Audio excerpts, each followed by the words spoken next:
Hello everyone, Awesome Andrew here, and welcome to 2019. A lot of us have made it this far. We're still alive. Hooray! Good job. But there are those, of course, who unfortunately didn't make it into the new year with us. Today, I'm going to go through a list of those that we lost last year in 2018, mostly in music and entertainment, but a few other big names as well. Of course, I can't mention everyone. We're going to be here all day, and probably tomorrow and the next day. But I'm going to try to cover the big names, or at least those that meant something to me. I have a few categories here, and I think I'll start with a couple political ones. I see you rolling your eyes. Please don't click off the video. Don't send me a dislike. It's a very short section, because I got other subjects to talk about. But anyway, here goes. Barbara Bush, former First Lady to George H.W. Bush, I'll get to him in a minute, as well as mother to George W. Bush. She and Bush Sr. got married on January 6, 1945, and hold the record of the longest marriage of any presidential couple in American history. She was also one of only two First Ladies who had a child elected president. The other was Abigail Adams, wife of second President John Adams, and mother of sixth President John Quincy Adams. John McCain, American politician and military officer who served as a United States Senator from Arizona from January 1987 until his death. He previously served 2 terms in the United States House of Representatives and was the Republican nominee for the President of the United States in 2008 against Barack Obama. Our next entry is George H.W. Bush, World War II hero whose presidency soared with coalition victory of Iraq and Kuwait, however, then plummeted in the weak economy that led to voters not bringing him back for a second term. He also presided during the collapse of the Soviet Union in the final months of the Cold War. Being 94 years old, he currently holds the record of the longest-living American president.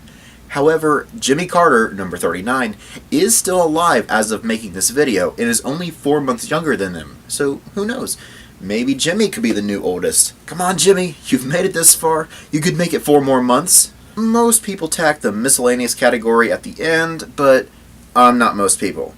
This is just a collection of names that meant something to me or stood out in some way that didn't fit into politics, music, or acting, so here we go. Ingvar Kamprad, the founder of IKEA. I don't know about you, but I love going to IKEA, and considering that most of my furniture came from there, they deserve a shout out.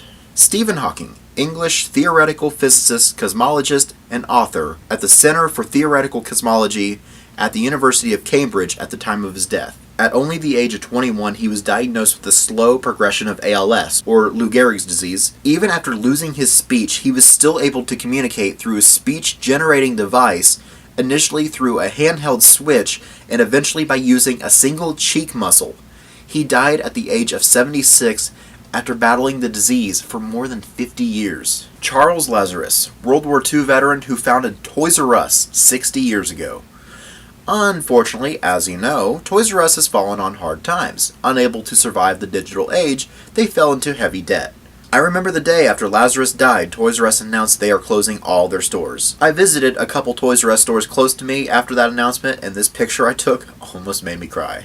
Jean Marzolo, an author who sent millions of children searching through pages of picture books in her I Spy books. I loved these books as a kid, and I still have them to this day. Just look how many I have.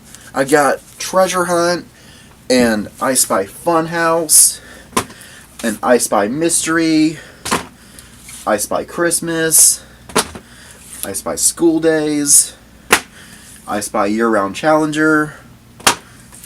This was the original, I Spy Fantasy, and my personal favorite, Spooky Night. I love going through them. I kind of want to go through them right now. Bill Gold created Hollywood posters for The Prince and the Showgirl, The Exorcist, Casablanca, Clockwork Orange, and many other movies for almost 70 years. Going back to Casablanca, I honestly didn't know that there was still somebody around that was tied to that movie, being as old as it was. Steve Ditko, Marvel comic artist who, along with Stan Lee, and I'll get to him in a couple minutes, introduced the world to many iconic characters like Spider-Man and Doctor Strange. Paul Allen, co-founder of Microsoft with childhood friend Bill Gates. Microsoft got their big break in 1980 when IBM decided to move into personal computers and asked Microsoft to provide the operating system. Mario Segale. This name stood out to me because there is an interesting story here. He was a Seattle real estate developer, not that exciting yet, David Sheff wrote in the book Game Over: How Nintendo Conquered the World, Segale rented a 60,000 square foot warehouse to Nintendo, video game company. A small company team had gathered in the warehouse and one day were trying to come up with American names for characters in the arcade game Donkey Kong. They were stuck on this short carpenter wearing a red cap, and yes, carpenter, not a plumber, at least not yet. They hear a knock at the door and it was Segale. He came to berate Minoru Arakawa, the then president of Nintendo of America, for being past due on his rent. As soon as he left, the team had their name picked out: Super Mario! Lastly, in our miscellaneous category is Stan Lee. Such a legendary and creative man. He helped make billions for Hollywood by introducing human frailties into Marvel superheroes like Spider-Man, the Fantastic Four, and the Incredible Hulk. He was top writer at Marvel Comics and then later its publisher. Lee was widely considered the architect of the contemporary comic book. He revived the industry in the 60s by offering the costumes and action craved by young readers while insisting on sophisticated plots, college-level dialogue, satire, science fiction, and even touching philosophy a bit. Lee was so recognizable by his fans and had cameos in many Marvel and TV projects, often delivering his motto, Excelsior! Moving on to television and movies, first up is Doreen Tracy. She stood out to me as one of the original Mouseketeers on the Disney after-school program, The Mickey Mouse Club. She was featured on the entirety of the program from 1955 to 1959. Simon Shelton Barnes, he played the purple Tinky Winky in Teletubbies. Honestly, this picture creeps me out, so I'm moving on. John Mahoney, I personally know him as Martin Crane in the American sitcom Frasier that ran from 1993 to 2004. Isao Takahata, co-founder of Studio Ghibli with Oscar-winning animator Hayao Miyazaki, hoping to create Japanese Disney and help shape the style and voice of what became one of the world's most respected animation companies. He directed Grave of the Fireflies and produced many of Miyazaki's films, including Nausicaa of the Valley of the Wind. If you haven't watched a Studio Ghibli movie, pause this video and go watch one. Their movies are amazing. Milos Forman, Czech filmmaker whose American movies One Flew Over the Cuckoo's Nest and Amadeus won a lot of Oscars. R. Lee Ermey, former U.S. Marine who made a career in Hollywood playing military men like Gunnery Sergeant Hartman in Stanley Kubrick's Full Metal Jacket. Vern Troyer, actor who played as Dr. Evil's small silent sidekick Mini-Me in the Austin Powers movies. Bob Dorough, singer, painter, and composer, well known for his jazz, so he can go in the musician category, but he's even better known for Schoolhouse Rock, a TV series of song-filled cartoons that conveyed math and grammar principles to young viewers. My personal favorite was I'm Only a Bill. Margaret Kidder, Canadian actress who starred as Lois Lane in the Christopher Reeves Superman movies. Jerry Marin, the last surviving Munchkin from the 1939 Wizard of Oz, and was the one who famously welcomed Dorothy to Munchkinland. That is him pictured in the middle. He was 99 years old.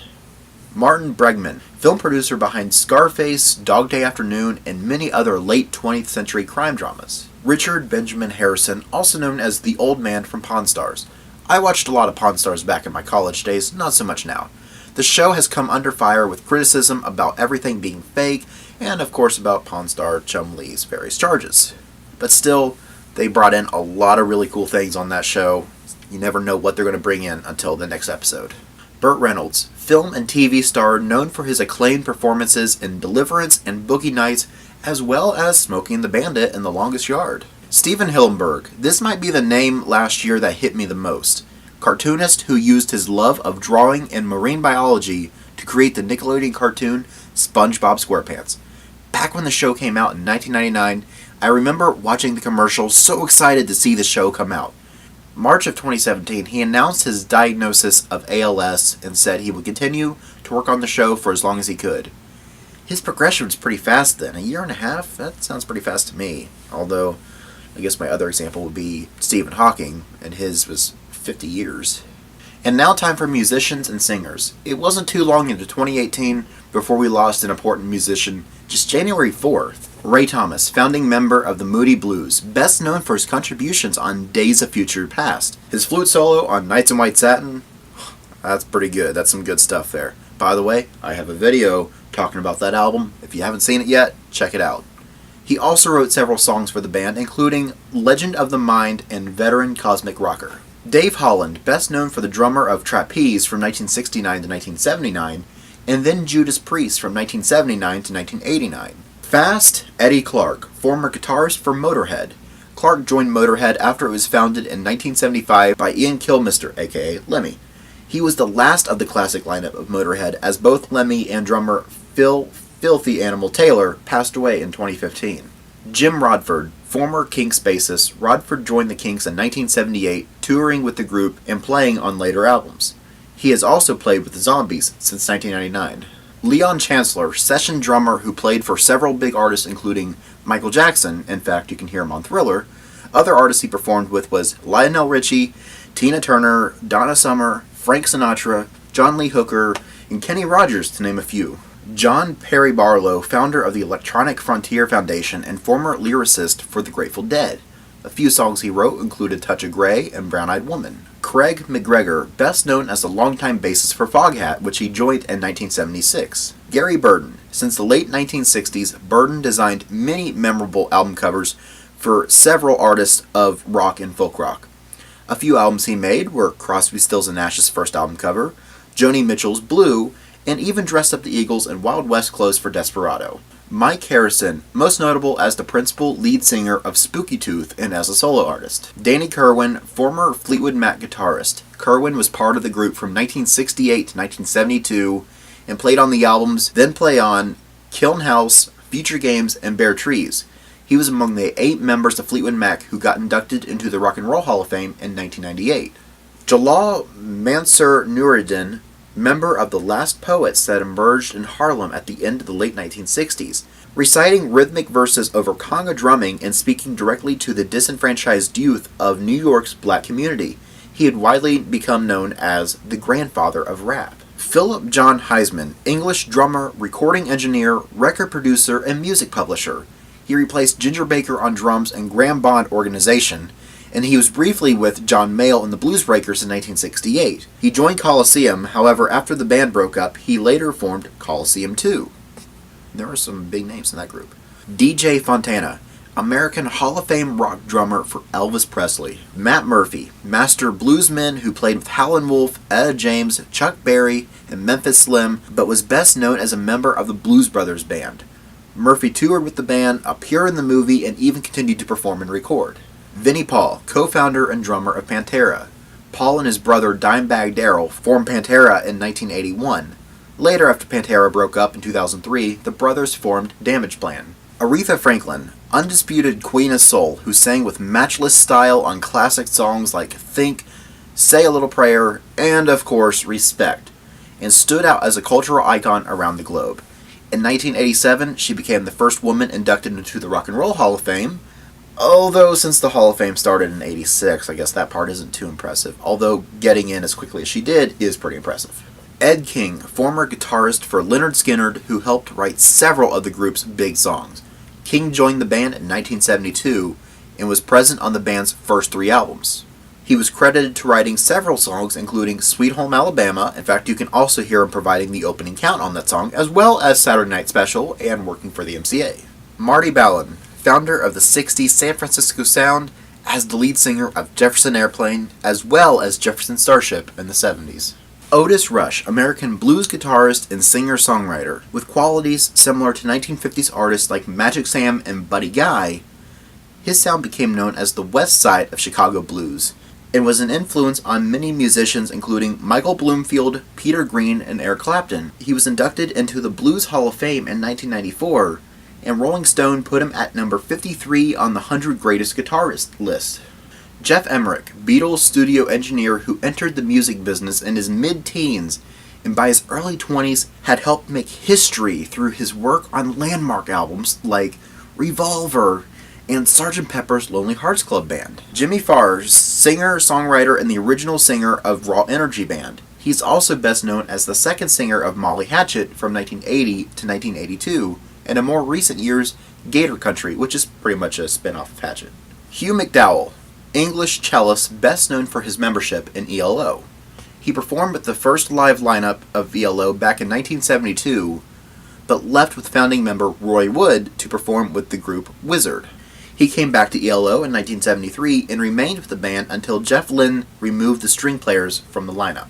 Well, I could go on with more and more names, but there are just too many to mention. But these were the names that stood out to me, something that meant something to me, but I also don't want those that I didn't mention to be forgotten about too. So as always, I want to end my video saying thank you for the amazing music that these musicians and singers gave us over the years. Thank you to the actors, directors, producers for filling our lives with entertainment over the years. And lastly, thank you to everyone else for their individual contributions that you gave. You may be gone, but you won't be forgotten. May your legacy live on in your films, in your music, and in our world as a whole. Thank you, and farewell.